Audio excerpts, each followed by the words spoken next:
Então, para Gorgias, um sofista da primeira geração, a linguagem não tem relação com o ser, não diz a verdade, mas tem o poder de persuasão, porque possui um fármaco que pode gerar encantamento nas pessoas que ouvem o discurso e assim fazer as pessoas mudarem de opinião, criar emoções e certas atitudes depois disso.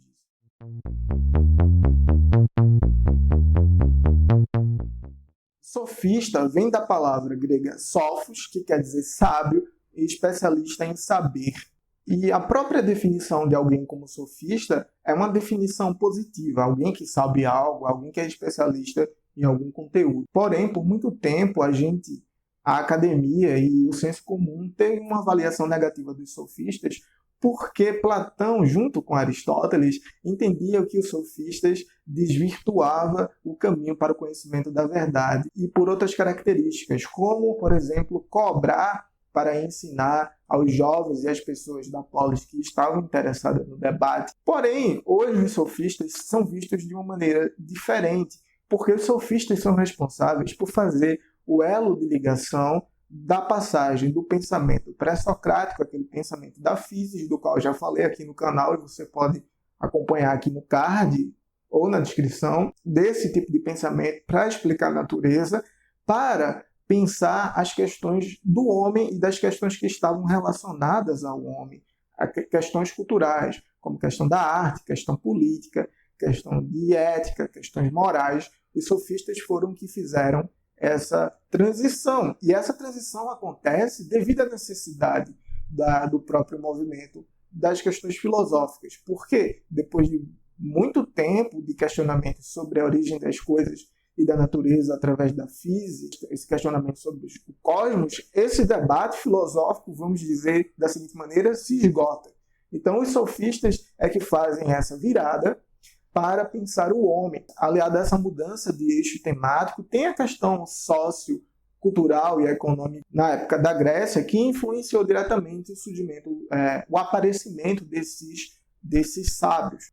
Então, no século V a.C., as mudanças socioeconômicas e culturais favoreceram o nascimento desses sábios, desses sofistas, porque causavam um fluxo maior de pessoas entre as cidades e estados. Então, os sofistas eram aquelas pessoas que iam de cidade em cidade, observando a cultura daquela cidade, observando como as pessoas se comportavam e como as leis eram organizadas, e aí iam levando esse conhecimento de uma cidade para outra, e para assim poder debater essas questões e mostrar que muitas dessas questões não eram questões petrificadas, não eram questões postas que surgiam junto com a alma do indivíduo e da sociedade, mas eram questões que podiam ser simplesmente diferentes daquelas da qual as pessoas estavam acostumadas.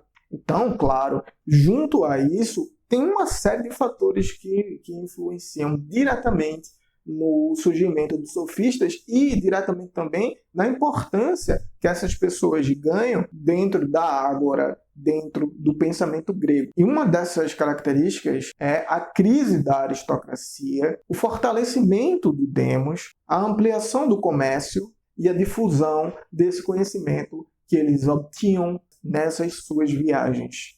A crise na aristocracia significa diretamente a crise num conceito que talvez vocês já conheçam, chamada de areté, que significa o homem virtuoso e engloba todos os princípios morais e éticos dessa classe, entre aspas, dominante da Grécia. Quando esses princípios entram em crise, a aristocracia se enfraquece e o demos, que é a população em geral, se fortalece, e assim os sofistas, como essas pessoas que difundem o conhecimento, conseguem certo poder e certa fama, porque eles que são responsáveis por fazer o surgimento de novos valores, já que esses da aristocracia, da areté, estavam em decadência.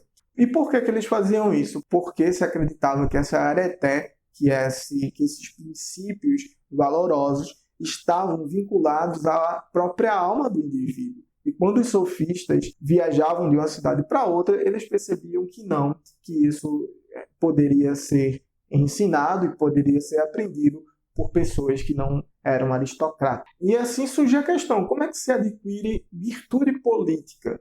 E é uma questão que os sofistas abraçam. Tendo essa crise dos valores e dos costumes, os sofistas são responsáveis, como Protágoras, por exemplo, de criar o relativismo. Então, não existem mais questões ligadas aos princípios e à moral que seja de cunho absoluto. Tudo, na verdade, é relativo e pode ser aprendido. Relativo no sentido de que pode ser diferente daquilo que já existe. Os sofistas são importantes porque eles conseguiram captar essas pequenas modificações que vão acontecendo paulatinamente ao longo do desenvolvimento histórico da Grécia. Eles conseguem perceber essas nuances e, percebendo essas pequenas mudanças características na Grécia, eles vão formando a sua maneira de pensar e de ensinar as pessoas. A partir da apreensão dessas nuances e do método desenvolvido para ensinar aos cidadãos gregos, os sofistas hoje na academia podem ser classificados de 4 maneiras distintas. Os sofistas da primeira geração, os heurísticos, os sofistas políticos e os naturalistas. Porém, hoje, aqui nesse vídeo, eu vou mostrar a você apenas o trabalho de um desses sofistas, que é o Gorgias, que participa da primeira geração dos sofistas. Então, esse vídeo eu comecei perguntando se você conhecia um pouco sobre a Guerra de Troia, se você já tinha ouvido falar de Helena de Troia. Gorgias é um sofista da primeira geração que tem um texto muito famoso, muito conhecido e traduzido aqui no Brasil para o português, que se chama Elogio de Helena. E nesse texto, Gorgias tenta desfazer a imagem negativa que existe de Helena como causadora da Guerra de Troia. E aqui eu vou passar alguns trechos desse texto tão famoso de Gorgias, enquanto eu vou falando algumas características sobre ele. Gorgias de Leontini é um sofista que utiliza o pensamento de Parmênides, aquele pré-socrático que fala sobre o ser.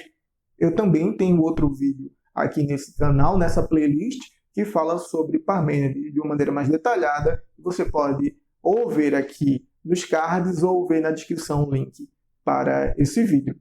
Porém, voltando, Gorgias então utiliza o pensamento de Parmênides para construir suas teses mais conhecidas, suas teses sofísticas. E utilizando dessas teses, Gorgias então constrói a sua argumentação sobre o que ele quisesse, na verdade. Então, assim, características gerais de Gorgias. Gorgias é herdeiro de Parmênides, mas inverte o seu pensamento. Enquanto para Parmênides o ser não pode não ser e que o não ser não pode ser, para Gorgias é justamente o contrário. O não ser, para Gorgias, existe, enquanto o ser não. E por que Gorgias inverte isso retoricamente?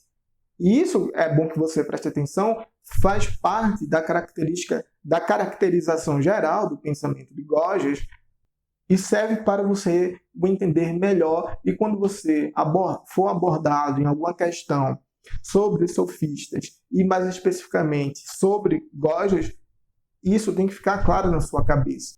Gorgias é considerado como o primeiro, o introdutor do niilismo, que é a teoria segundo a qual a origem de tudo se dá através do nada. Para Parmênides isso seria absurdo, mas para Gorgias é possível retoricamente. Por quê? A primeira tese que Gorgias sustenta é que o nada existe. Por que ele diz isso? O nada existe porque diferentes filósofos antes de Gorgias definiram o ser de uma maneira. Preste atenção, Parmênides define o ser como algo imóvel, algo que vive num presente constante, enquanto para Heráclito o ser é essa mudança constante, um tudo flui, e que apenas o Logos consegue perceber essa unidade harmônica. Então, filósofos diferentes de diferentes épocas deram diferentes definições para o ser. Então, Gorgias utiliza isso retoricamente para dizer que o nada existe. Já que tantas pessoas diferentes dão definições diferentes sobre algo que é a mesma coisa, entre aspas, então significa que isso não existe, que o ser não existe, então o que existe, na verdade, é o nada. E Gorgias desenvolve isso da seguinte maneira: se o ser existisse, o pensamento do ser humano não conseguiria pensar o ser. E isso é outra coisa que é contrária a Parmênides, já que para Parmênides pensar e ser são coisas idênticas. Para Gorgias não. Se o ser existe, o ser humano não consegue pensar o ser. E um dos exemplos que ele dá é que a gente, às vezes, pensa sobre coisas que não existem, como quimeras, por exemplo. Seguindo, Gorgias diz na sua terceira tese, mesmo que o ser existisse, e mesmo que fosse possível pensar o ser, seria impossível comunicar o ser, falar sobre o ser. Outra diferença que o põe de maneira contrária a Parmênides, já que para Parmênides a gente só pode falar do ser, a gente só pensa sobre o ser, porque para Gorgias a palavra significa apenas um som, e nada mais que isso. Por exemplo, como o odor ou o som é para os outros sentidos do corpo humano. Então, se o ser não existe, ou se o ser existe e não pode ser pensado, ou se o ser existe, pode ser pensado, mas não pode ser comunicado, a gente chega no nada. Então, para Gorgias, o que sustenta a estrutura das coisas é o nada. E aí vem o niilismo, que a estrutura de toda a coisa, de toda a sociedade, de toda a vida, se dá a partir do nada. Então, qual é a consequência de Gorgias dizer que a palavra significa apenas um som?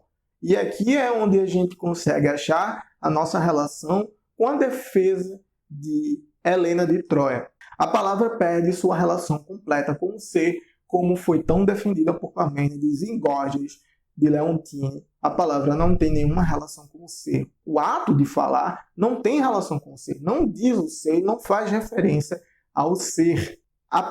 Se ela não diz mais o ser, se não tem essa relação, ela deixa de ser um veículo da verdade. Então, a palavra, o ato, a linguagem não tem mais nenhuma ligação com a verdade e não encaminha ninguém mais à verdade. Porém, a palavra, a linguagem, ela tem o poder de persuasão.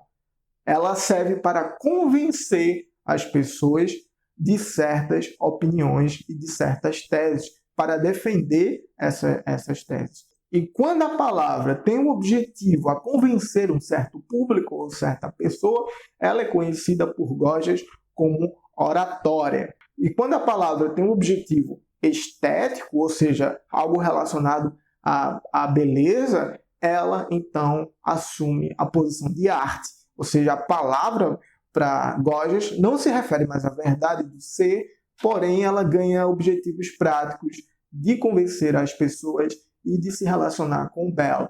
Quando ela se relaciona de convencer as pessoas, ela é oratória. E quando ela se refere ao belo, ela é arte. Gorgias defende que a palavra, que a linguagem, pode ser entendida como fármaco, como fármakon em grego. Ou seja, ela serve para envenenar a pessoa, para fazer a pessoa que recebe o discurso entender aquela opinião de certa maneira, de provocar emoções, de provocar tristeza, de provocar alegria. Então, a linguagem, a palavra para Gorgias, tem essa função de fármaco e é utilizando esse fármaco que Gorgias tenta tirar de Helena a causa da Guerra de Troia. Se você lembra da Guerra de Troia e lembra um pouco de Helena de Troia, você sabe que Helena de Troia era filha de um deus, filha de Zeus, com Leda, e que era casada com Menelau, irmão de Agamenon. Como narra a poética grega, em certo tempo, Helena estava em seu reino com Menelau e recebeu a visita de Paris, de Troia. Então, depois de um certo tempo, quando aparece a oportunidade, quando Menelau não está mais perto, Helena foge com Paris para Troia. E isso causa a guerra, a famosa Guerra de Troia, porque Menelau se reúne com seu irmão Agamenon e ataca Troia em busca de recuperar Helena e de se vingar por esse ato. Essa guerra dura 10 anos e é resolvida por Ulisses, através de sua ideia do cavalo de Troia, o cavalo de madeira, tão conhecida na história da humanidade. Então, quando os gregos, através da oralidade dessa poesia, aprendiam essa história, eles culpavam Helena porque ela, aparentemente, é a causadora dessa guerra. Veja, se Helena não tivesse fugido com Paris, talvez a guerra não tivesse acontecido. E Gorgias, como bom sofista, tenta mostrar que Helena não tem culpa da guerra ter acontecido. E aí ele vai usar as características da linguagem e da palavra que eu acabei de falar. A linguagem como fármaco, a linguagem como portadora desse objetivo de persuasão da oratória. E aí eu vou explicar a você alguns pontos importantes sobre a linguagem como fármaco e você vai entender como é que se dá o trabalho realmente na prática de um sofista.